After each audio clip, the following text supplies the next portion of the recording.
खुशी कुमारी, स्क्रीन दिखाई दे रहा है आपको? Yes clear. अच्छा, सपोज आपको ये क्वेश्चन पूछा गया है, have you made this project yourself? इसका आंसर आप क्या बताना चाहते हैं? Have you made this project yourself?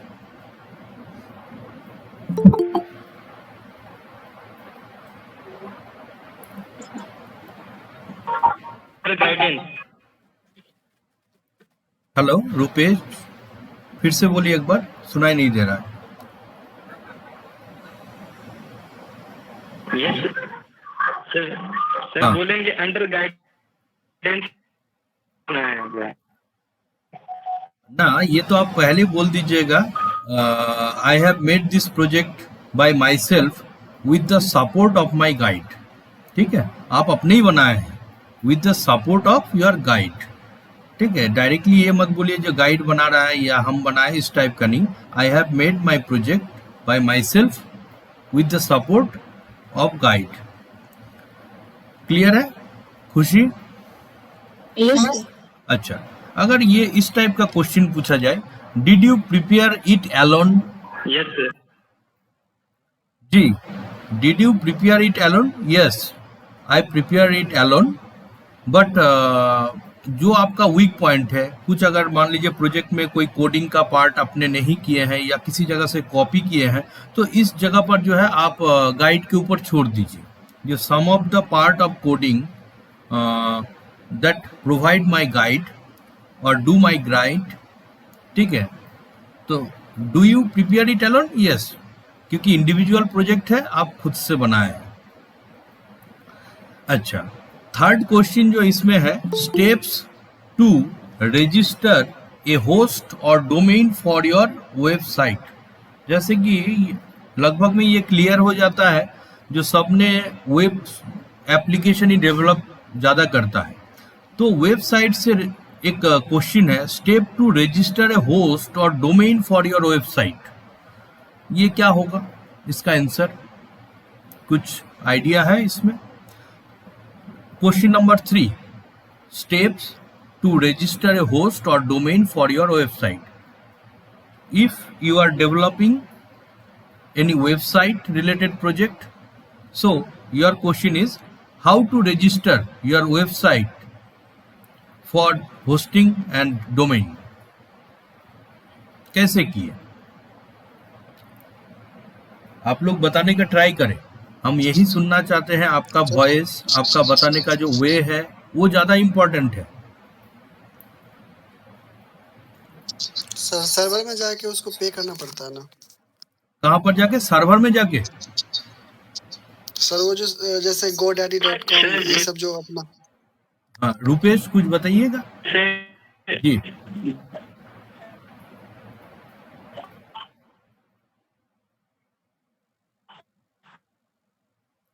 अच्छा, सबसे पहले हम आंसर बता ही देते हैं। रजिस्टर करके अपने वेबसाइट। जी जी, हम एक बार बता देते हैं तब भी।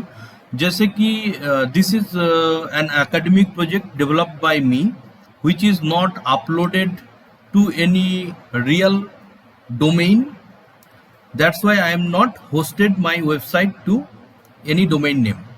सबसे पहले ये बात है, एकेडमिक प्रोजेक्ट है, ये आपने होस्ट नहीं किए या डोमेन इसके लिए परचेस नहीं किए। But I know the technique how to purchase the domain और होस्ट माई वेबसाइट। दो चीज इंपॉर्टेंट है, purchase the domain and host my website. मतलब क्या है? डोमेन का मतलब पर्टिकुलर एक नेम रजिस्टर करना या पर्टिकुलर आईपी एड्रेस जो है आप परचेस कर रहे हैं। आपका तो खुद का सर्वर नहीं है, हो सकता है ये आप इंडियन सर्वर यूज करें या बाहर कंट्री का सर्वर यूज करें। अभी GoDaddy ये इंडियन सर्वर भी बेचता है, बाहर का भी सर्वर बेचता है, तो सर्वर जो है वो अपना नहीं है, किसी का है। तो उसमें आप पहले जो है अवेलेबल नेम, अगर नेम अवेलेबल होता है, माने उस नाम से पहले से अगर कोई रजिस्टर्ड वेबसाइट नहीं हो, तो वो नाम को आप चूज कर सकते हैं। क्लियर? अभी चूज करने के बाद उस नाम को परचेस किए, तो मतलब ये हो जाता है आपका घर के लिए एक नाम आप परचेस किए। जैसे आपका गाड़ी का नंबर है, तो गाड़ी का नंबर आप परचेस किए सपोज, या घर का नेम जो है आप चूज किए, परचेस किए। होस्टिंग का मतलब है उस आईपी या उस नेम पर जाके आपको स्पेस मिलेगा। स्पेस मिलेगा मतलब इस टाइप का है, उसके लिए आपको कितना जीबी का पेज चाहिए, कितना टीबी का पेज चाहिए वो होगा, उसमें बैंडविड्थ कितना रहेगा वो होगा। तो सर डोमेन के लिए अलग परचेस करना पड़ेगा, होस्टिंग के लिए अलग से परचेस करना पड़ेगा। जब हम लोग होस्टिंग करते हैं मतलब मेरा जो लोकल होस्ट में एग्जीक्यूट किए हैं अपना वेबसाइट को, उसको हम लोग पूरा फोल्डर को जो है उस सर्वर के अंदर पुटअप करते हैं। जब होस्टिंग होगा तो स्पेस मिलेगा, तो स्पेस का मतलब आपको मेमोरी मिलेगा, बैंडविड्थ मिलेगा, तो ऑटोमेटिकली उस स्पेस में जाके आप पुटअप किए। उसके बाद आइडेंटिफाई क्या होता है, उस डोमेन नेम से जो है उस वेबसाइट को एक्सेस करते हैं। एकदम सिंपल वे में हम आपको बताने का ट्राई किए हैं। क्लियर है?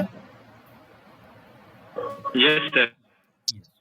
यस अच्छा सर। जी, नेक्स्ट क्वेश्चन कभी कभी कोई टीचर पूछ देते हैं, काउंसलर पूछ देते हैं, हाउ मच यू सर पे। यस सर डिफरेंट डोमेन का डिफरेंट चार्ज वेरी करता है ना, जी जी जी जी, डिफरेंट डोमेन के लिए बिकॉज डिफरेंट चार्ज होगा। स्पेस प्रोवाइडेड बाय द हाँ, डोमेन डॉट ओनर। कॉम के लिए अलग होगा, डॉट इन के लिए अलग है, डॉट वर्जी के लिए अलग है। ठीक है, अब फिर वेंडर के ऊपर भी डिपेंड करता है कौन सा वेंडर कितना चार्ज करता है।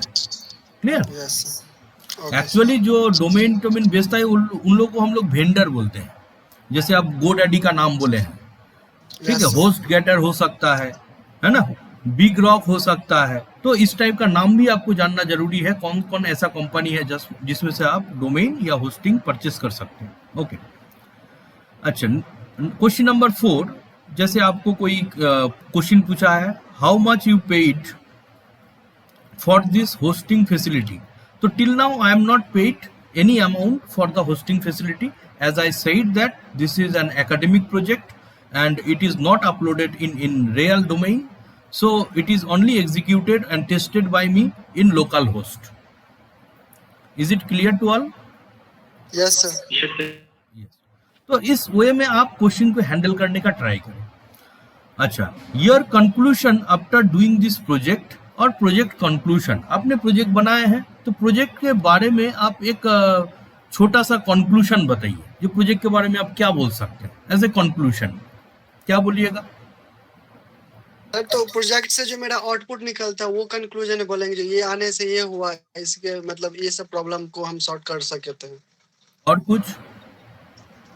और कुछ हम पहले इतना मतलब टाइम लगता था, अब हम within short span of time we can easily कुछ भी कर लेंगे with the help of my project. Actually इस प्रोजेक्ट का मीनिंग ये है, जो आप प्रोजेक्ट से क्या सीखे, what will you learn from your project work. समझ गए बात? Apart from sir academically we have मतलब ग्राउंड पे आके काम किए उस जी चीज जी को, जी, वो फील किया सर। तो आप इस टाइप का बोल सकते हैं। जैसे हम आपको डेमो टाइप का आंसर आपको बता रहे हैं, as this is my first project in computer science field and I am the learning stage of developing some new web application.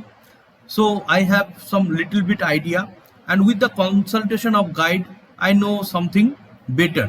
So after all, after completion of my project, I gained so much knowledge about the platform, languages, and the networking like hosting, domain.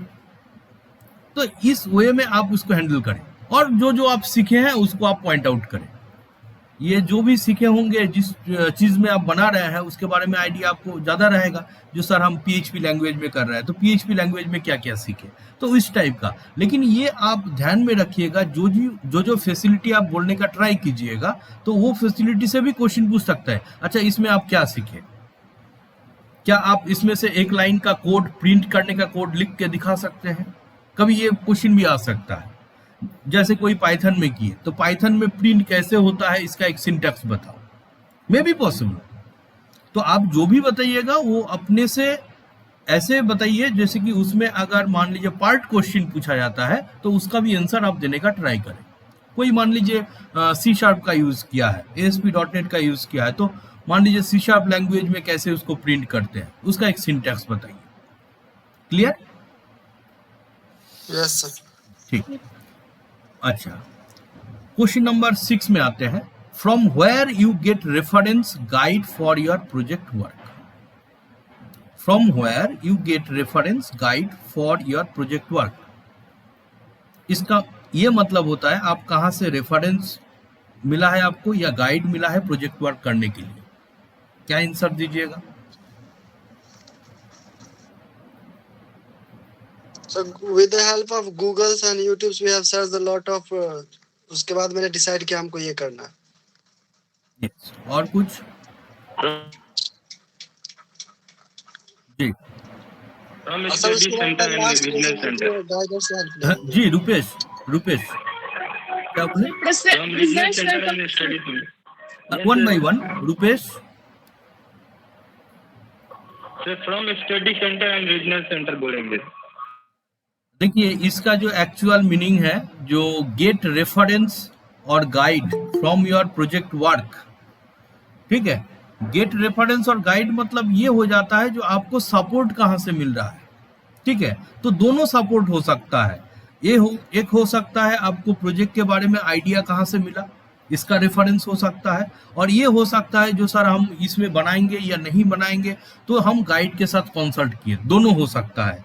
तो first of all I choose the title by studying various research paper in internet. Clear? आप कुछ research paper study किए internet से. From there I interested for developing this project for my choosing title. जो title आप choose किया उसके ऊपर आप बनाने का इंटरेस्ट जाहिर किया. And thereafter consult the title and the platform where from by the support of the guide. माने जैसे कि आप बनाने का ट्राई कर रहे हैं, अभी उसके बाद किसके साथ कंसल्ट कर रहे हैं? गाइड के साथ. तो गाइड जैसे कि जो भी गाइड आपके पास है या जो गाइड का नाम आपका लिस्टेड है तो उनके साथ आप कंसल्ट किए प्रोजेक्ट टाइटल के बारे में. उसके बाद आप प्रोजेक्ट बनाने के लिए आगे बढ़े. क्लियर हो गया? तो Yes, sir. गेट रेफरेंस मतलब आप जो टाइटल चूज किए हैं उसके पीछे जो सर्वे किए हैं या रिसर्च किए हैं, रिसर्च पेपर को स्टडी किए, उसके बाद आप डिसाइड किए और वो डिसाइड करने के बाद वो चीज शेयर किए आपका गाइड के साथ जो भी आपको सपोर्ट किया है. क्लियर? ये दोनों चीज को आपको पॉइंट आउट करना है क्योंकि हम ये यहाँ पर आपको क्वेश्चन को इसलिए समझा रहा है क्योंकि जब भाइवा होता है ना तो बहुत जल्दी जल्दी आपको क्वेश्चन पूछते रहेगा कोई टीचर. तो आपको उस टाइम में क्वेश्चन पहले समझना चाहिए जो क्वेश्चन हमको किस एंगल से पूछा है और उसका आंसर एक्चुअली क्या होना चाहिए. Okay, next question. पर स्टूडेंट कितना टाइम देना पड़ता है? देखो ये डिपेंड करता है स्टूडेंट के ऊपर. तब भी हम एक अप्रोक्सीमेट बता रहे हैं 5 to 7 मिनट बहुत होता है. 5 to 7 मिनट लगभग एक स्टूडेंट को दिया जाता है. ठीक है सर, पहले हम लोग अपना प्रोजेक्ट के बारे में बता सकते हैं उसमें या हाँ? फिर सीधा क्वेश्चन पूछा जाएगा हम लोगों से? सर, हम लोग अपने प्रोजेक्ट के बारे में पहले बता सकते हैं या नहीं, पहले आप हम लोग से क्वेश्चन पूछा जाएगा? नहीं, ऐसे तो है. पहले क्या होता है, पहले जब भी आप मीटिंग में आते हैं तो पहले आपका टाइम अलॉट होगा. पहले आपका नाम के बेस पर जब भी आप मीटिंग में फर्स्ट टाइम ज्वाइन कीजिएगा कि जितना बजे रिपोर्टिंग टाइम है उसमें टाइम अलॉटमेंट होता है. जो आप सपोज 10 बजे रिपोर्ट कर रहे हैं, आपका टाइम 11 बजे है तो 11 बजे आप ज्वाइन कीजिएगा फिर से. उस टाइम में आपको टीचर पहले पूछता है आपके पास आईडी कार्ड है या नहीं. आईडी कार्ड चेक होने के बाद वो फर्स्ट क्वेश्चन यही पूछता है जो आपका प्रोजेक्ट टाइटल क्या है या डिस्कस अबाउट योर प्रोजेक्ट. ये तो पूछेगा ही, नॉर्मल कॉमन क्वेश्चन कभी पूछ देता है. सिंपल नेक्स्ट क्वेश्चन सब में हम आ रहे हैं वो सब क्वेश्चन वन बाय वन. अच्छा, question number 7. What is your role in your project? What is your role in your project? It's a vital role. Hmm? So I have important role in my project because I have done from the basic to all the things within self and the help of my guider. Okay, तो आप इसको देखो यहाँ पर बोला गया है your role in your project. आपका प्रोजेक्ट बनाने में आपका रोल क्या है? सो एवरीथिंग जो हाँ रुपेश बताओ. सर, रिसर्च किए हैं और फिर सर उसको डिजाइन कैसे किया जाएगा, हाँ जी. उसके बाद उसको सर पीडीएफ में कैसे बनाना है ये सब बताएं. अच्छा, इसमें हम कुछ चीज ऐड कर देते हैं. आप लोग सही जा रहे हैं. अब इसमें जब भी रोल पूछा जाता है ना तो the whole project is completed by me. So everything, in case of requirement analysis, in case of design, in case of analysis, in case of coding, in case of testing and implementation, in all the field I work on that. ठीक है, and thereafter you can say the full stack development done by me, designing, front end designing, back end designing, the connection between those two, front end with back end, so everything is completed by me. That is here we can say that I am a full stack developer in my project. Clear है? Sir in case of web application full stack और जो app बनाया उसके लिए कोई भी app बनाइए तो उसमें तो फ्रंट एंड और बैक एंड का यूज किए होंगे, तो दोनों काम तो आप ही किए हैं। इसमें तो कोई डेटाबेस एडमिनिस्ट्रेटर नहीं है आपके पास, एनालिस्ट नहीं है आपके पास, कोडर नहीं है आपके पास, टेस्टर नहीं है। हम लोग एक्चुअली सॉफ्टवेयर में क्या बोलते हैं, टेस्टर, एनालिस्ट, कोडर, ये सब जो है डिजिग्नेशन होता है, रोल होता है। तो मेरे हिसाब से तो हम पूरा एक्टिविटी हम खुद ने किए हैं। क्लियर? यस जी, ओके। नेक्स्ट जो नॉर्मल क्वेश्चन है, देखो ऊपर में लिखा है system development life cycle, SDLC। ये बहुत इंपॉर्टेंट है, पार्ट है, क्योंकि आपका जो भी क्वेश्चन होता है तो फेज वाइज होता है। हम प्रीवियस क्लास में भी आपको शायद इसके बारे में मेंशन किए थे, क्योंकि हर एक फेज के लिए जो है आपका मार्क्स का डिस्ट्रीब्यूशन होता है। वो प्रिलिमिनरी एनालिसिस क्यों ना हो, डिजाइन क्यों ना हो, टेस्टिंग, कोडिंग, सब में, या सब में से आपको जो है थोड़ा थोड़ा क्वेश्चन पूछने का ट्राई करता है, कोई भी काउंसलर अगर होता है तो SDLC का कुछ preliminary analysis, why you have chosen this project, मतलब ये प्रोजेक्ट आप किस लिए चूज किए हैं, क्या आंसर होगा सर?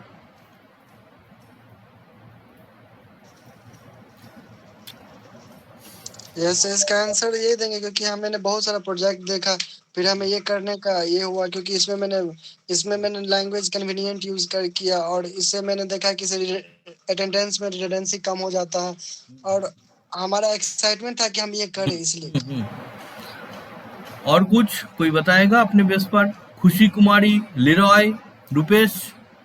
सर हम बोलेंगे सर कि इसका मतलब कि ये प्रोजेक्ट यूनिक था और इसका मॉड्यूल बहुत ही इजी टू अंडरस्टैंड था, और ये प्रोजेक्ट हमें सबसे सही लगा और सबसे अच्छा से समझ में आया, इसलिए हम ये प्रोजेक्ट करना चाहे। ठीक, देखिए आप लोग का आंसर सही है। इसमें हम थोड़ा सा चेंज या मॉडिफिकेशन करते हैं। सर हम लोग जब प्रोजेक्ट को चूज किए हैं तो उस टाइम में हम लोग का उतना अच्छा नॉलेज नहीं था। I have little bit idea about the software development, so I consult with my guide. Guide give me so many project topics, and from there I have interested about my topic because it has several features. Clear? जैसे कि हमको पहले से बहुत सारा idea नहीं था, हम गाइड के साथ कंसल्ट किए, गाइड जो है हमको बहुत सारा टॉपिक के ऊपर बनाने के लिए सजेस्ट किया था, बट उसमें से जो है हमको ये टॉपिक अच्छा लगा। क्यों अच्छा लगा, उसका कुछ फीचर्स आप उसमें मेंशन कर दो। क्लियर? तो थोड़ा आसान हो जाता है क्या? यस सर जी, ओके। अब नेक्स्ट क्वेश्चन बहुत ही कॉमन बोले थे अभी आप लोगों को, जो वेरी कॉमन क्वेश्चन पूछता है, what is the front end and back end of your project. ये सबको जानकारी होना चाहिए जो आपका प्रोजेक्ट में फ्रंट एंड क्या था, बैक एंड क्या है। Yes, according to my project, my front end is Python language and back end is MySQL database. अच्छा ठीक, अब देखिए रुपेश आप भी एक बार ट्राई करें। सर मेरा एक कंफ्यूजन था सर। जी बोलिए। मेरा सर फ्रंट एंड जो है ASP.NET है और बैक एंड SQL सर्वर 2008 है, लेकिन हाँ। सर मैंने जो टूल्स लिखा उसमें sir HTML, JavaScript, CSS, SQL server, database table और ASP.NET है, तो सर हम क्या बोलेंगे सर? हाँ, एक चीज बहुत अच्छा क्वेश्चन है, हम डिसाइड कर देते हैं। सबसे पहले जब भी आप ASP.NET करें तो ASP.NEट एक प्लेटफॉर्म है, तो आपको फ्रंट एंड में बोलना पड़ेगा ASP.NET यूजिंग C# और VB, कोई एक लैंग्वेज का यूज किया है, समझ गए आप? Yes sir. हाँ, एक्चुअली क्या होता है, फ्रंट एंड जो डिजाइन होगा उसमें हम लोग क्लाइंट साइड स्क्रिप्टिंग लैंग्वेज को नहीं बोलते हैं। HTML, CSS, जावास्क्रिप्ट, ये सब क्या है, क्लाइंट साइड है। आपको सर्वर साइड क्या है, सर्वर साइड जो है ASP.NET है, एक्टिव सर्वर पेज है ना। तो एक्टिव सर्वर पेज यूजिंग, अब लैंग्वेज का नाम बोल दीजिए C# या मान लीजिए विजुअल बेसिक, जो लैंग्वेज में आप किए हैं उसको बोलिए फ्रंट एंड में, और बैक एंड में MySQL SQL सर्वर, ठीक है। अब उसके साथ जो है बैक एंड जब भी बोलिएगा तो उसमें वर्जन बता दीजिए SQL सर्वर का आप कितना वर्जन यूज किए हैं। एक चीज और एक चीज बता देते हैं, जैसे कि राजा शायद बोले थे, आप बोले पाइथन आप फ्रंट एंड पे यूज कर रहे हैं, बैक एंड में MySQL बोल रहे हैं, ठीक है। आपको बोलना पड़ेगा Django विथ पाइथन। आपका फ्रेम, हाँ, आपका जब वेबसाइट एप्लीकेशन हो रहा है तो आपको फ्रेमवर्क का नाम बोलिए। जैसे बोले थे ASP.NET यूजिंग C# बोले थे, तो इसमें आपको बोलना पड़ेगा Django by using the language Python, clear. Okay. और बैकएंड में आप बोल दीजिए MySQL जो आप यूज किए, क्लियर है? Yes sir. रूपेश, क्लियर है? Yes sir. ये बहुत ये प्रॉब्लम होता है जो सर हम अपने प्रोजेक्ट में इसको कैसे बताएंगे। बहुत आसान क्वेश्चन है लेकिन कभी कभी इसमें कंफ्यूजन रहता है। बहुत अच्छा है। अच्छा, नेक्स्ट जो क्वेश्चन है, about project title, describe your project title. जब भी आपको प्रोजेक्ट टाइटल पूछा जाएगा आपका प्रोजेक्ट टाइटल क्या है, और उसको डिस्क्राइब करने के लिए कहा जाता है।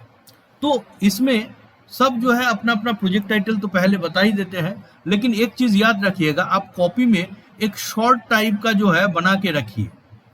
किस टाइप का? जो सर मेरा प्रोजेक्ट टाइटल क्या है, अच्छा मेरा प्रोजेक्ट का ऑब्जेक्टिव्स क्या है या गोल्स क्या है, ठीक है, मेरा प्रोजेक्ट किस प्रोजेक्ट कैटेगरी के अंदर आता है, ठीक है, जैसे सिनॉप्सिस में आप बनाया है। उसके बाद मेरा जो प्रोजेक्ट है उसमें किस लैंग्वेज में बनाया गया है। तो ये सब चीज जो है इसमें आप बोलने का ट्राई करें। इसमें क्या होता है, दो चीज देख लीजिए, आप जब बोलने लगिएगा तो बोलते जाइएगा जो अपना प्रोजेक्ट जो है ये है, इस लैंग्वेज में बनाया गया है, ये इस प्रोजेक्ट कैटेगरी का है, इसमें जो है हम प्रोजेक्ट बनाने के टाइम में जो है एक सॉफ्टवेयर मॉडल का यूज किए हैं, सपोज वाटरफॉल मॉडल या रैपिड एप्लीकेशन डेवलपमेंट। फिर उसके बारे में जो है 1 by 1 आप बोलते जाइएगा। इसमें दो चीज फॉलो होता है जो आप प्रोजेक्ट बहुत अच्छा से जानते हैं। दूसरा, जो टीचर आपको क्वेश्चन पूछ रहा है उसको सोचने का मौका नहीं मिलता है दूसरा क्वेश्चन पूछने का, ठीक है। जब भी आप रुक जाइएगा तब हमको मौका मिल जाएगा जो हम दूसरा क्वेश्चन पूछे। अगर किसी को मान लीजिए कोडिंग के बारे में थोड़ा कम नॉलेज है तो वो ज्यादा ट्राई करे, डिस्कस अबाउट योर प्रोजेक्ट जब भी कहे तो पूरा बोलना स्टार्ट कर दीजिए, क्योंकि ये तो एकदम कॉमन क्वेश्चन है, क्लियर। सर तो उसी में अगर चाहे तो ऐड कर सकते हैं, हमने इसमें बैकएंड में क्या यूज किया, हाँ जी जी जी जी, क्यों नहीं सब कुछ। सर लिमिटेशन और ऑब्जेक्टिव सब कुछ उसी में डाल देंगे। जी जी जी, सब कुछ। सर हम प्रोजेक्ट बनाए हैं, इसमें इस टाइप का लिमिटेशन है, ये इस टाइप का फ्यूचर स्कोप है, सब कुछ। इसीलिए हम बोले जो कुछ कुछ पॉइंट करके जो है आप कॉपी में नोट डाउन करके रखिए। हमको डिस्कस अबाउट प्रोजेक्ट टाइटल में क्या क्या बताना है। नहीं तो क्या होता है, जब प्रिपरेशन नहीं लेके जाते कोई स्टूडेंट, सर 2-3 लाइन बोलने के बाद चुप हो जाता है, बोले कि सर क्या आगे पूछिएगा तब ना बताएंगे। लेकिन डिस्कस अबाउट योर प्रोजेक्ट मतलब होल प्रोजेक्ट के बारे में क्वेश्चन पूछा गया, ठीक है। ओके, नेक्स्ट जो पार्ट है यहाँ पर, नेक्स्ट क्वेश्चन जो है, what technology have you used for the project. कौन सा टेक्नोलॉजी का आप यूज किए हैं प्रोजेक्ट के लिए? So we have used PyCharm for our project. तो एक्चुअली आईडी है, नॉट टेक्नोलॉजी। हाँ? किस टाइप का, what technology have you used for the project? Sir web development. हाँ, वेब डेवलपमेंट, वेब टेक्नोलॉजी। आपको बोलना है वेब टेक्नोलॉजी, है ना। एक्चुअली हाँ, जितना भी कोई भी अगर वेबसाइट डेवलप किया है तो एक्चुअली आपको बोलना है पहले my project is web technology based and here we use, जैसे कि HTML, CSS, जावास्क्रिप्ट, आप कोई भी लैंग्वेज मान लीजिए जेंगो फ्रेमवर्क सब कुछ उसमें मेंशन कर दीजिए। अभी वेब टेक्नोलॉजी का दो पार्ट होता है, एक सर्वर साइड और एक क्लाइंट साइड। तो एक क्लाइंट साइड जो डिजाइन किए हैं तो होगा HTML में होगा, है ना। अगर मान लीजिए कोई स्क्रिप्टिंग चलाना चाहते हैं तो उसके लिए आप जावास्क्रिप्ट यूज किए होंगे। प्रेजेंटेशन को इंक्रीज करना चाहते हैं तो उसके लिए CSS का यूज किए होंगे। क्लियर। तो एक्चुअली आप लोग वेब टेक्नोलॉजी का यूज किए हैं। Okay, which model you have used in your project. अभी अभी बोल रहे थे सॉफ्टवेयर बनाने के लिए एक सॉफ्टवेयर मॉडल का फॉलो करना जरूरी है। तो most of the student waterfall model को फॉलो करता है। ठीक है, तुरंत ही इसमें क्वेश्चन आ जाता है जो आप वाटरफॉल मॉडल ही क्यों चूज किए, what is the reason behind choosing the waterfall sir ये मॉडल। सिंपल मॉडल है जिससे हम बार चेक कर सकते हैं सारे स्टेप। हाँ, सबसे पहली तो the waterfall model is given to our syllabus and it is a very common and easiest model in software development. Third जो है Yes. इसमें जो है पहले से ही आपको जानकारी होना चाहिए हर चीज का, तब आप बनाने लगते हैं। ऐसा नहीं होता इसमें फीडबैक लेने के बाद फिर से जो है डिजाइन करे, फिर से कोडिंग करे, क्योंकि आपका जो एक्चुअली प्रोजेक्ट रिपोर्ट बनाने का वे या सिलेबस में दिया गया है वो एक्चुअली वाटरफॉल मॉडल को फॉलो करके ही दिया गया है। पहले देखिए डिजाइन के लिए बोला गया है, उसके बाद ना पहले एनालिसिस कीजिए, उसके बाद डिजाइन कीजिए। हाँ जी जी, एनालिसिस एंड रिक्वायरमेंट जो भी है, analysis thereafter design, design के बाद आप कोडिंग किए हैं, कोडिंग के बाद टेस्टिंग किए हैं। तो ये फेज किसका है? जी जी जी। तो उस मॉडल को आप सही से पढ़े। आपको ये भी पूछ सकता है what are the drawback of waterfall model. Waterfall model का ड्रॉबैक क्या है? नहीं दे सकते हैं सर। नहीं, इसमें तो Step मान लीजिए होने आप के बाद- प्रोजेक्ट जमा हाँ है, अगर फीडबैक लेके फिर से कंस्ट्रक्शन करते हैं तो वो दूसरा हो जाएगा, स्पाइरल मॉडल हो सकता है, Yes, sir. रैड हो Yes, sir. जाएगा, तो इस टाइप का में आ जाएगा। तो या इसका और एक सबसे बड़ा डिसएडवांटेज यही है ना। क्या, हाँ इसमें फीडबैक लेके फिर से Yes, कंस्ट्रक्ट sir. नहीं कर सकते हैं। ठीक, यस सर। अच्छा। नेक्स्ट जो क्वेश्चन है, how was project implemented. Model का मतलब नहीं समझा। किसमें, बोलिए फिर से। Which model you have used in your project? Sir मुझे ये मॉडल का मतलब समझ में नहीं। अच्छा, मॉडल, अच्छा ठीक। मॉडल एक्चुअली ये है जो सॉफ्टवेयर इंजीनियरिंग में सॉफ्टवेयर डेवलपमेंट करने के लिए एक मॉडल को फॉलो करता है हर एक कंपनी। कोई कंपनी में एजिल मॉडल फॉलो होता है ना। तो एजिल मॉडल या मान लीजिए वाटरफॉल मॉडल या रैड मॉडल, इस मॉडल का ये मतलब होता है जो कोई सॉफ्टवेयर जो डेवलपमेंट होगा वो फेज वाइज कैसे एक्टिव होगा। तो आपका फर्स्ट स्टेप क्या है, सेकंड स्टेप क्या है, थर्ड स्टेप क्या है या फोर्थ स्टेप क्या है। तो ये जो स्टेप वाइज आपका जो डेवलपमेंट चलता है, जो सबसे पहले हमको ये करना चाहिए, उसके बाद हमको ये करना है, उसके बाद एक स्टेप के साथ दूसरा स्टेप के साथ एक कोरिलेशन होगा, तो इसको हम लोग बोलते हैं सॉफ्टवेयर मॉडल। अब समझे रुपेश? यस। और सर अगर फीडबैक अगर उसमें लिया जा सकता है तो उसको कौन सा मॉडल बोलेंगे?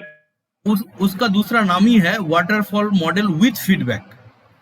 और उसको करने के लिए इस टाइप का होगा सर, इस सेमिस्टर में हम लोग वाटरफॉल मॉडल फॉलो किए, फिर जो है दूसरे बार अगर इसको रीडिजाइन करके फिर से अगर फीडबैक लेने के बाद लगे किसी किसी जगह पर हमको एरर है या इस जगह पर मॉडिफाई करना पड़ेगा, जैसे होता है ना फ्यूचर्स को, फ्यूचर एनहांसमेंट जो हम लोग बोलते हैं, तो फीडबैक लेने के बाद लगा जो सर फ्यूचर एनहांसमेंट उसमें जोड़ना चाहिए, तो फिर से डेवलपमेंट करेंगे। लेकिन इसमें जो एकेडमिक प्रोजेक्ट है इसमें तो टाइम का लिमिटेशन है, इसमें फीडबैक लेने के बाद फिर से हम स्टार्ट नहीं कर सकते हैं। क्लियर? Yes sir. जी।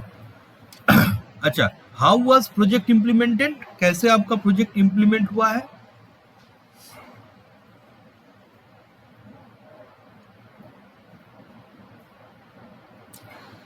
सबसे पहले I implemented the project in local host और लोकल मशीन।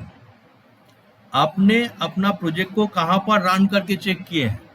लोकल होस्ट में, लोकल मशीन में, आपका सिस्टम में। तो ये सबसे पहले होना चाहिए, my project is implemented in my local server, local host and local machine. Clear है?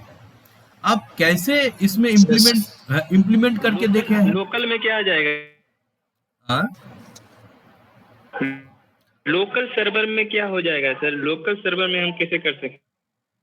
लोकल सर्वर जैसे कि कोई भी सर्वर होगा तो उसका एक कॉन्फ़िगरेशन होगा ना, जो इतना जीबी का स्पेस मिलेगा, जैसे बोले थे होस्टिंग करने के लिए, तो उसमें भी आपको रैम कितना Yes, sir. जीबी का रहेगा, या मान लीजिए एसएसडी कितना जीबी का रहेगा, इसमें बैंडविड्थ कितना रहेगा, यही प्रोवाइड होता है। तो आपका मशीन में भी वही कॉन्फ़िगरेशन है। तो आप अपना मशीन में पहले टेस्ट किए ना, लोकल होस्ट में आप चला के देखे हैं, तो लोकल होस्ट में जब चलाते हैं तो उसका आईपी एड्रेस कितना रहेगा? लोकल होस्ट का आईपी एड्रेस कितना होता है? 127.0.0.0। तो ये जो आईपी एड्रेस हम लोग बोलते हैं लोकल होस्ट का, तो लोकल होस्ट मतलब हम, मेरा अपना मशीन जो है, इसी को हम लोग यूज किए हैं as a local server machine के बेस पर। कोई भी सर्वर में जो होता है, सर्वर क्या है, ज्यादा कॉन्फ़िगरेशन का। आपका सिस्टम में मान लीजिए 1 टीबी है, अब सर्वर में स्पेस रहेगा मान लीजिए 100 टीबी का। आपका रैम है मान लीजिए 8 जीबी, और उसमें जो है सर्वर का जो है मान लीजिए 100 टीबी का रैम ही है, और सर्वर जो है 24 आवर्स रनिंग होगा। तो ऑटोमेटिकली सर्वर का जो कॉन्फ़िगरेशन, आपका क्या है, विंडोज ऑपरेटिंग सिस्टम है, और सर्वर मशीन में सर्वर कॉन्फ़िगरेशन होगा, तो ऑटोमेटिकली वो चीज़ को सब डिवाइडेड हो जाएगा क्लाइंट में। अभी सर्वर मशीन हम लोग बोलते हैं 24 आवर्स एग्जीक्यूट होता है, तो आपका मशीन तो हम सर्वर में जस्ट लोकल होस्ट में टेस्ट करके देख लिए तो ऑटोमेटिकली बंद कर दिए। समझ रहे हैं बात को? Yes sir. अच्छा, yes sir. What is limitation of your project? ये भी बहुत कॉमन क्वेश्चन है। आपका प्रोजेक्ट बनाने के बाद किस टाइप का ड्रॉबैक है या पिटफॉल्स क्या है?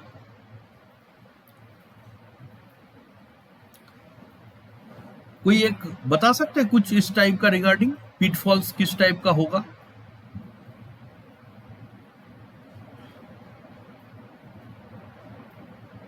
कोई एक ट्राई कीजिए तो ठीक रहेगा।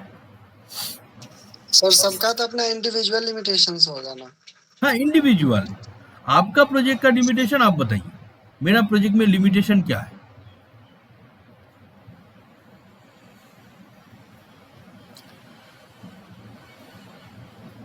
सर मेरा प्रोजेक्ट का लिमिटेशन ये है कि हम बहुत बड़ा सेक्टर में उसको यूज नहीं कर सकते।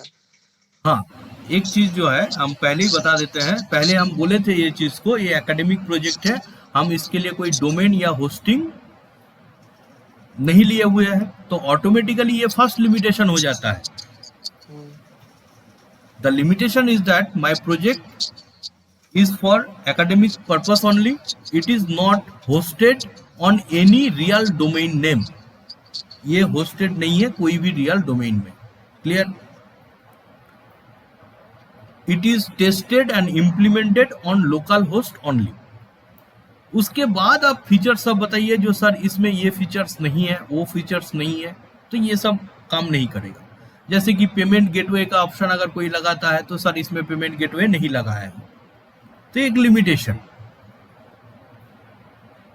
क्लियर? Yes sir. यस। ठीक।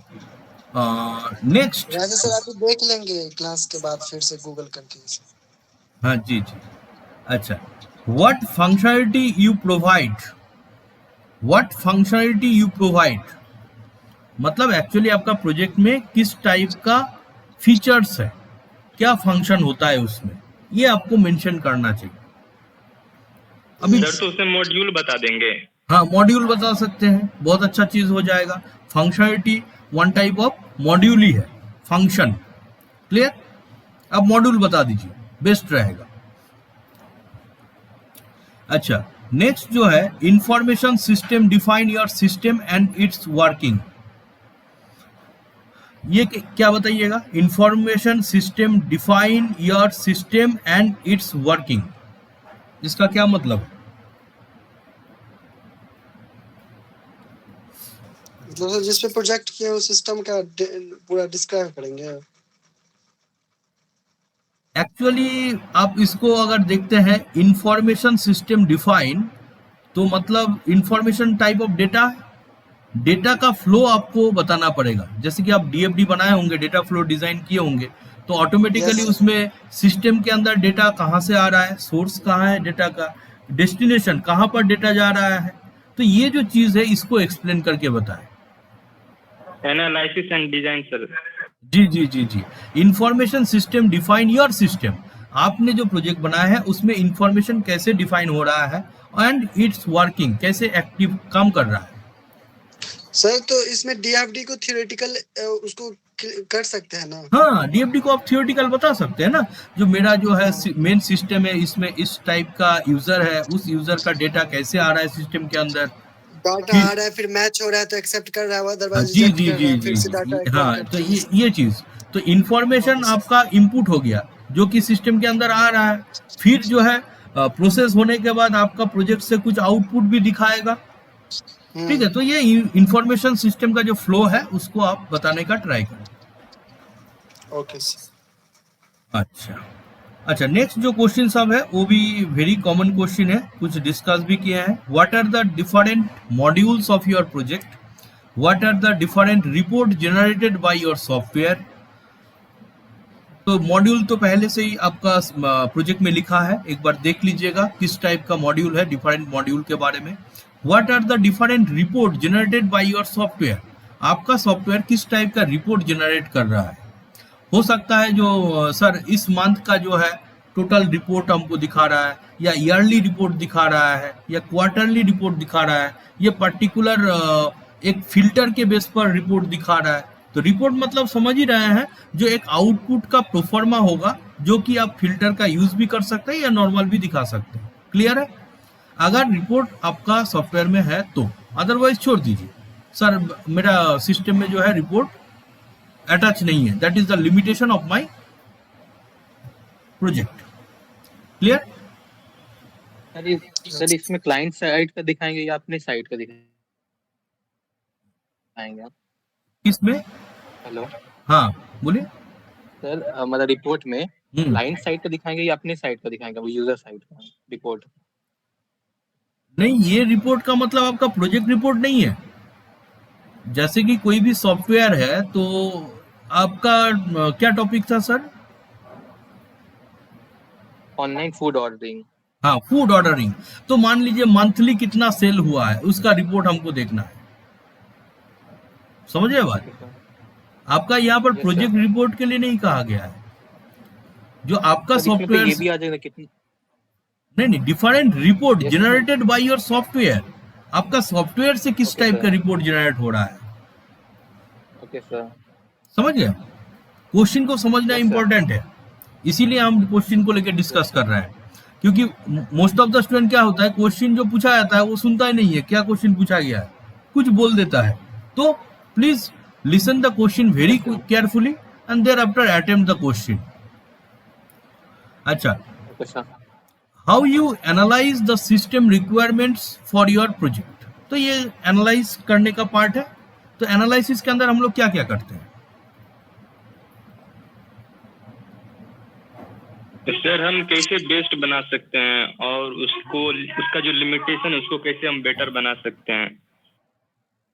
ये एनालाइज में, how you analyse the system requirements for your project. आपका सॉफ्टवेयर बनाने के लिए जो रिक्वायरमेंट है उसको आप कैसे एनालाइज किए? So we use the more than 6 GB RAM that we can, my project will run smoothly on my system. और कुछ? Yes sir. वो क्या बोलते हैं? अच्छा, एक्चुअली हम बता देते हैं सिस्टम रिक्वायरमेंट में क्या आता है। Obviously लैपटॉप या डेस्कटॉप आता है। सिस्टम रिक्वायरमेंट में not only for hardware configuration, आपका सॉफ्टवेयर कॉन्फ़िगरेशन भी आ रहा है। जैसे कि आप लोग लिखते हैं टूल्स एंड प्लेटफॉर्म। अच्छा हाँ, तो उसके समझ लिए रहे बात को? हमारा जो एडिटर जी वगैरह होता है वो यूज जी, करते हैं। आपने जो टूल्स एंड प्लेटफॉर्म को चूज किए हैं वो किस बेस पर चूज किए हैं? जैसे आपने ASP.NET चूज The किए, basis of my language. जी, आपका लैंग्वेज, उसके बाद आपका प्लेटफॉर्म। सर इसमें हम गाइड से कंसल्ट किए थे, हमको बोला गया था, या हम पढ़े भी थे लैंग्वेज कुछ? और फ्रेमवर्क दोनों बोल सकते हैं सर। हाँ, दोनों। How Okay, you analyse the system requirement, आपने जो चूज किए हैं सॉफ्टवेयर रिक्वायरमेंट या हार्डवेयर रिक्वायरमेंट, इसको कैसे एनालाइज किए हैं? आप प्रोजेक्ट टॉपिक लिए तुरंत जो है लिख दिए टूल्स एंड प्लेटफॉर्म, लेकिन इसको तो एनालाइज किए होंगे ना, जो एक्चुअली क्या है। exactly. Yes, sir. ठीक, अच्छा, tell me about your project, ये भी सेम क्वेश्चन है जैसे कि डिस्क्राइब योर प्रोजेक्ट, दोनों Yes. सेम टाइप का question. Tell me about your project, describe your project, discuss about your project, ये question very What is your common है project? जी। अच्छा, हम क्वेश्चन नंबर 15 में जाते हैं। What are the entities in your project? Rupesh, इसका आंसर क्या होगा? What are the entities in your project? क्या इंडिकेट करना चाहता है एंटिटीज का मतलब?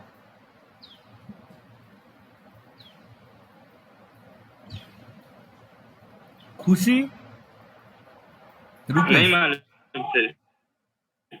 एक्चुअली आप देखिएगा, हम सिनॉप्सिस का भी क्लास में ये चीज बताए थे, आप होंगे सिनॉप्सिस का क्लास में। जी जी, एंटिटीज का एक्चुअल मतलब है आपका जो ईआर डायग्राम है, एंटिटी रिलेशनशिप डायग्राम है, उसमें एंटिटी का नाम क्या है, या ये भी बोल सकते हैं आपका जो डेटाबेस डिजाइन हुआ है उसमें टेबल का नाम क्या है।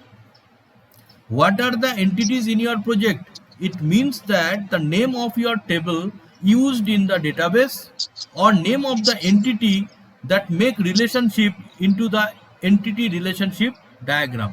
Clear है? और sir entities vary There is- in different projects. अच्छा, हाँ, ये तो सबका प्रोजेक्ट में अलग अलग एंटिटी है, सबका टेबल अलग अलग है। अब जैसे कि एंटिटी का मतलब क्या है? Diagram entities are the real world object, है ना। एंटिटीज को हम लोग क्या Yes, sir. बोलते हैं? Real world thing. जैसे कि ईआर डायग्राम में एंटिटी को कैसे रिप्रेजेंट करते हैं? रेक्टेंगल। हम्म, क्लियर? उसके बाद एट्रीब्यूट्स के लिए स्पाइरल करते हैं। जी जी जी, ना एंटिटी और एट्रीब्यूट के लिए जो है ओवल शेप। ठीक, हाँ, वो ओवल से। जी। अब देखिए question number 16, is it A hardware और सॉफ्टवेयर प्रोजेक्ट?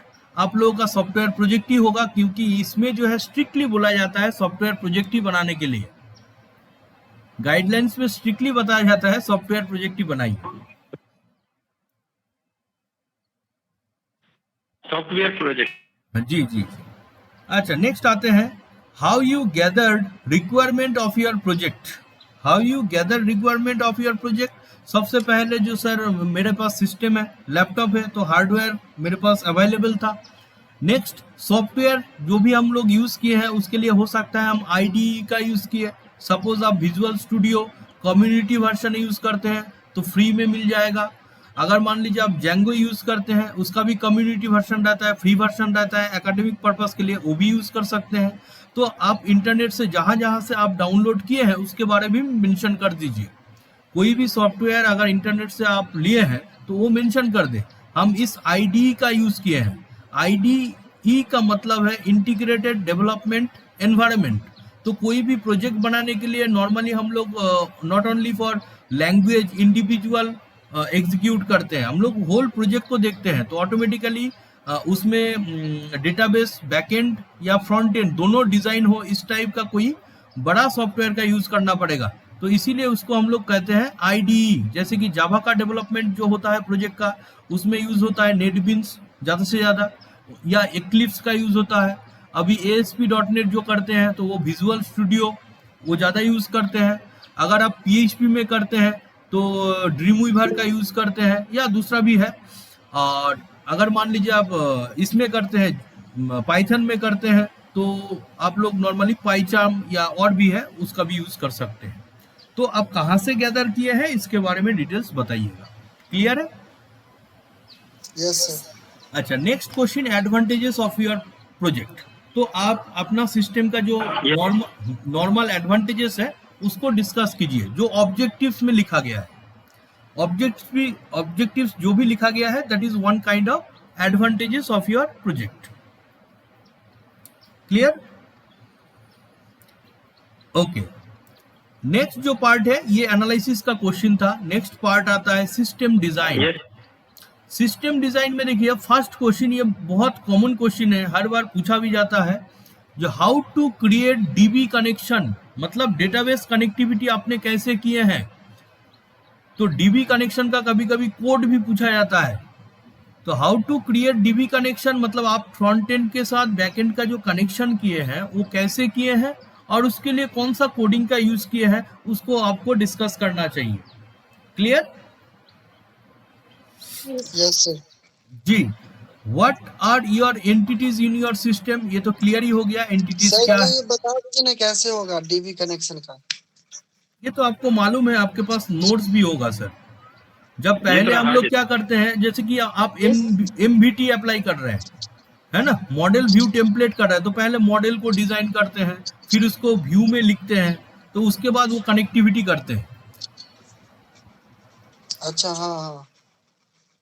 एक डेटाबेस में नॉर्मल एक कनेक्शन जो आपका डेटाबेस तक वैल्यू कैसे पहुंचेगा उसका एक सिस्टम है। अच्छा, what are your entities in your system, ये डिस्कस किए हैं। अच्छा, एक छोटा छोटा क्वेश्चन है, explain ER DFD of your project. आपका प्रोजेक्ट में जो ईआर डायग्राम बना हुआ है फिर से एक बार देख लीजिए, उसमें एंटिटी का नाम मिल जाएगा, उसके बाद एट्रीब्यूट का नाम मिल जाएगा, उसमें प्राइमरी की मिल जाएगा, है ना, या किस एंटिटी के साथ किसका रिलेशनशिप है और किस टाइप का रिलेशनशिप है ये भी मिल जाएगा। तो इतना सारा क्वेश्चन जो है ईआर डायग्राम से हो सकता है। उसके बाद डीएफडी आप 0 लेवल किए होंगे, 1 लेवल किए हैं, 2 लेवल किए हैं, तो उसके बारे में भी एक बार जो है आप डायग्राम को ठीक से देख लीजिए। क्योंकि क्या होता है, जब भी आपको डीएफडी ऑफ योर प्रोजेक्ट बताने के लिए कहा जाएगा तो डीएफडी में आप 0 लेवल से स्टार्ट करें। 0 लेवल में आपका सिस्टम में कितना यूजर है, 1 लेवल में आप उसको कैसे एक्सपेंड किए थे, 2 लेवल में और कितना एक्सपेंड किए हैं, तो ये सब चीज जो है डिटेल्स में आप बताने का ट्राई करें। अच्छा, व्हाट इज डीएफडी, अगर आपको डायरेक्टली पूछा गया है डीएफडी होता क्या है तो क्या बोलिए। So DFD stand for data flow diagram. ये तो मालूम है, एक्चुअली होता क्या है। इसमें हम दिखाते हैं डाटा कैसे प्रोसेस होता है। जी, आप इसमें बोल सकते हैं DFD data flow diagram is a graphical representation where the source of information coming from any entities and after processing by system or project that is saved into the storage, and also from the storage by facing some query it will display some outputs. Clear? तो आपको ये दोनों चीज बताना पड़ेगा, source से process हुआ आपका सॉफ्टवेयर में, उसके बाद कहां पर गया, स्टोरेज में सेव हो गया, फिर स्टोरेज से वैल्यू जो है आपको फिर से जो है दिखाएगा प्रोसेस होने के बाद, क्वेरी फेस करने के बाद। तो ये पूरा सिस्टम में जो डेटा का फ्लो हो रहा है, इंफॉर्मेशन कहाँ से आ रहा है, कहाँ जा रहा है, फिर ये जो पूरा डायग्रामेटिक व्यू है इसको हम लोग डीएफडी बोलते हैं। ठीक है? Yes sir, nice definition. जी जी। अच्छा जी सर, मेरे प्रोजेक्ट में जो सर मेरा ऑनलाइन वोटिंग सिस्टम है उसमें एंटिटीज क्या होगा, एडमिन, कैंडिडेट और वोटर, 3 एंटिटीज होगा ना। वोट भी होगा, रिजल्ट भी होगा, है ना। तो देखिएगा आपका जो टेबल नेम है, टेबल नेम जितना भी यूज हुआ डेटाबेस में होगा ना, टेबल का स्ट्रक्चर बना हुआ होगा डेटाबेस डिजाइन में, तो हर एक टेबल जो है वो एक टाइप का एंटिटी है। ठीक है? यस। अच्छा, can you see the entities and attribute in DFD? Can you see the entities and attributes in DFD? Yes sir. Yes. We can see the entities in DFD but attribute cannot see. Attribute आपको DFD में दिखाई नहीं देगा, but आपको entity जो है दिखाई देगा, है ना। Yes sir. जी जी। अच्छा, नेक्स्ट जो है difference between PERT chart and Gantt chart. तो दोनों जो है प्रोजेक्ट प्लानिंग का एक कॉन्सेप्शन है। जैसे कि आप लोग जानते हैं गैन चार्ट, पार्ट चार्ट, ये प्रोजेक्ट का प्लान करता है। दोनों में मेन डिफरेंस क्या है वो हम बता देते हैं। गैन चार्ट भी आपका प्रोजेक्ट का शेड्यूल बनाता है, टास्क को जो है कितना दिन में कंप्लीट करना है, और पार्ट चार्ट में भी कितना ड्यूरेशन में वो कंप्लीट होगा ये दिखाता है। बट पार्ट चार्ट जो है एक प्रोबेबिलिस्टिक चार्ट है जिसमें आपका क्रिटिकल पाथ दिखाई देता है, बट गैन चार्ट में प्रोबेबिलिस्टिक चार्ट नहीं है, इसमें क्रिटिकल पाथ नहीं दिखाई देता है। अब पूछिएगा सर क्रिटिकल पाथ क्या होता है? क्रिटिकल पाथ का मतलब है प्रोजेक्ट में किसी तरह का प्रॉब्लम आ जाए, अगर नहीं बन पा रहा है तब भी हमको एक फिक्स ड्यूरेशन के अंदर या मैक्सिमम ड्यूरेशन के अंदर खत्म होता है, इसीलिए हम इसको बोलते हैं प्रोबेबिलिस्टिक। आपको मान लीजिए कोडिंग कर रहा है, कुछ प्रॉब्लम आ गया, तबीयत खराब हो गया, तो कुछ दिन कोडिंग छोड़ दिए हैं, तो ऑटोमेटिकली आपका प्रोजेक्ट में डिले होगा। तो ये चीज जो है पार्ट चार्ट में दिखाया जाता है बट गैंट चार्ट में नहीं दिखाया देगा। क्लियर? Yes sir. अच्छा, व्हाट इज रोबस्टनेस?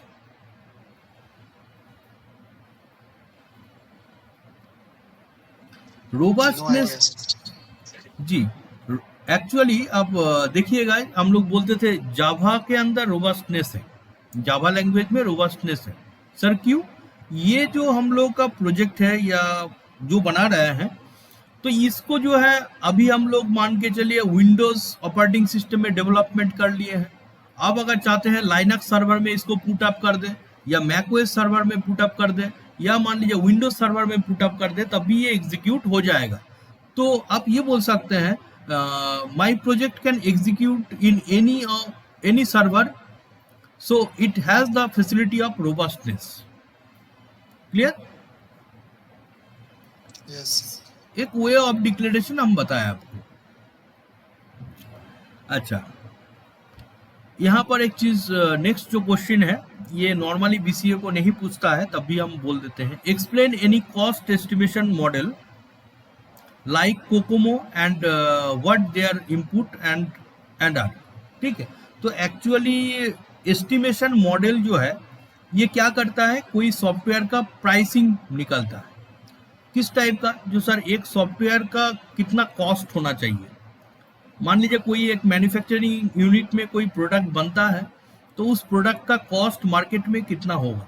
तो ये जो कॉस्ट एस्टिमेशन करते हैं, तो उसका एक मॉडल है जिसको बोलते हैं COCOMO model, cost estimation model. तो cost estimation model for my project, मेरा प्रोजेक्ट में कॉस्ट एस्टिमेशन मॉडल अगर आप यूज किए हैं तभी बताइए, नहीं तो मत बताइए। ठीक है, मैंने आपको ये पूछ सकता है, ये जो सॉफ्टवेयर आपने बना लिए ये हम खरीदना चाहते हैं, तो इसका प्राइस कितना रखा गया है? बोले कि सर ये तो मालूम नहीं है। तो जैसे कि आप, हाँ उसमें क्या बोलेंगे सर? हाँ, तो यही हम बता रहे हैं, जो एक्चुअली कॉस्ट एस्टिमेशन मॉडल में जो होता है जो कितना लाइन का कोड है, कितना ड्यूरेशन लगा और कितना आदमी काम किया, क्या सब एकदम सिंपल वे में बता रहा है। कितना लाइन का कोड है, मान लीजिए 1 लाख लाइन का कोड है या 10,000 लाइन का कोड है, अब कितना दिन लगा, मान लीजिए 6 महीना लगा, है ना। कितना आदमी का लगा, आप तो अभी एक ही आदमी बोलिएगा, लेकिन कोई सॉफ्टवेयर जब होता है तो 4-5 टीम रहता है या 10-15 का टीम रहेगा, तो उसके ऊपर बेसिस करके जो है उस सॉफ्टवेयर का प्राइसिंग होता है। अभी एक स्टूडेंट 6 महीना काम कर रहा है, कोडिंग सब किए हैं, तो मान लीजिए पर मंथ का आपका चार्ज जोड़ लेते हैं 5,000 या 7,000, तब भी तो 5 × 6 30,000 तो हो ही जाता है ना। तो ये चीज जो हम लोग करते हैं, तो इसका एक एस्टिमेशन मॉडल है जिसको हम लोग बोलते हैं कोकोमो मॉडल। अभी जरूरत नहीं है, ये एक्चुअली एमसीए का एक क्वेश्चन था। ठीक है, तभी हम आपको बता दिए एक्चुअली होता क्या है। ओके, नेक्स्ट बहुत बेसिक क्वेश्चन आप लोगों को पूछ सकता है, जैसे कि प्राइमरी की, सेकेंडरी की, ऑल्टरनेटिव की, कैंडिडेट की। अब इसके साथ एक चीज और भी पूछ देता है, जो आपका प्रोजेक्ट में इसमें से कौन कौन की अवेलेबल है। आप प्राइमरी की का यूज किया है या नहीं, सेकेंडरी की है या नहीं, ऑल्टरनेटिव की है या नहीं, कैंडिडेट की है या नहीं है। तो प्लीज आप चेक कर लीजिएगा, अगर प्राइमरी की क्या होता है, सेकेंडरी की क्या होता है, ऑल्टरनेट की और कैंडिडेट की, क्योंकि ये डेटाबेस से रिलेवेंट क्वेश्चन है।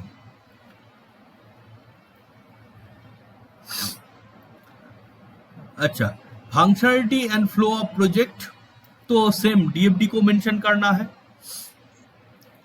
What are the entities, same. What is ActiveX control, ActiveX control का नाम सुने हैं कभी आप लोग? No sir.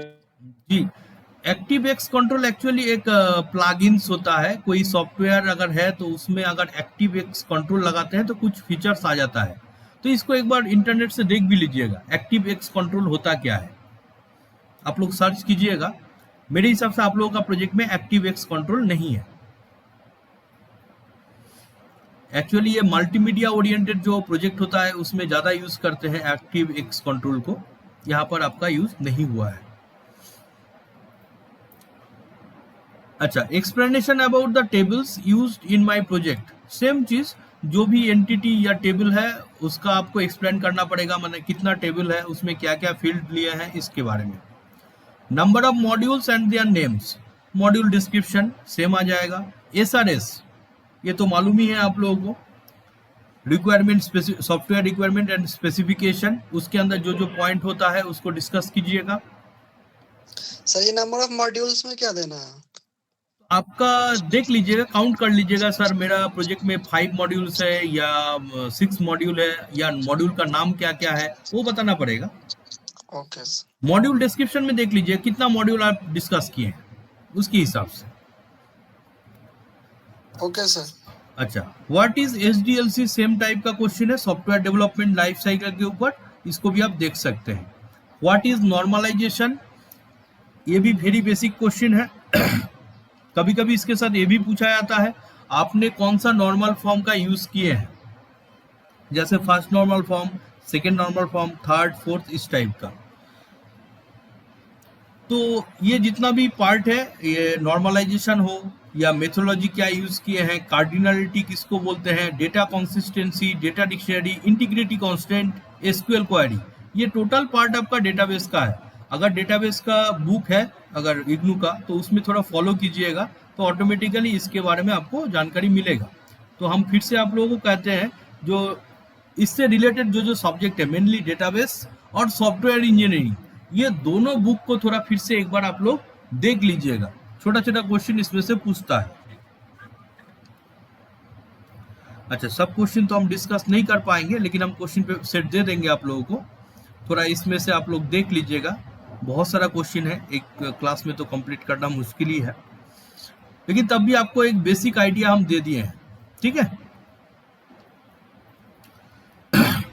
Yes sir.